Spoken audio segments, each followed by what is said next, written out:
Nous ne voulons plus fermer les yeux sur la tragédie qui se déroule dans le Sahel. Des groupes terroristes sèment la terreur, pillent, tuent les populations civiles innocentes. Cette région, autrefois stable, est désormais en proie à une violence quotidienne, tandis que les Nations Unies, particulièrement le Conseil de sécurité, restent trop souvent inertes.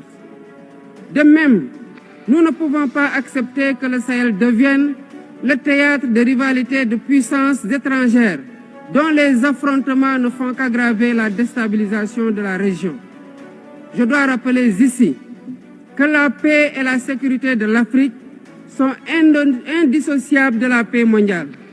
Il est impératif que le Conseil de sécurité remplisse pleinement son rôle de garant de la stabilité internationale. Mesdames et messieurs, la paix n'est pas seulement l'absence de guerre.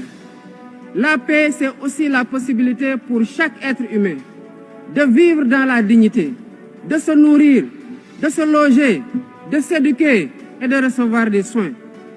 Or, aujourd'hui, plus de 750 millions de personnes ne mangent pas à leur faim et des millions basculent chaque jour dans l'extrême pauvreté. Ces chiffres éloignent de plus en plus le monde des objectifs de développement durable fixés pour 2030. Nous ne pouvons plus accepter que les mécanismes de gouvernance mondiale continuent de reproduire ces inégalités. Il est alors temps de rompre avec la logique du chacun pour soi et de bâtir un nouveau contrat social global fondé sur la solidarité et la coopération. Ce contrat doit inclure des réformes majeures pour s'attaquer aux défis politiques, économiques, environnementaux de notre époque. Premièrement, il est impératif de sauvegarder et de renforcer le multilatéralisme comme cadre unique d'action pour la paix et la sécurité internationale.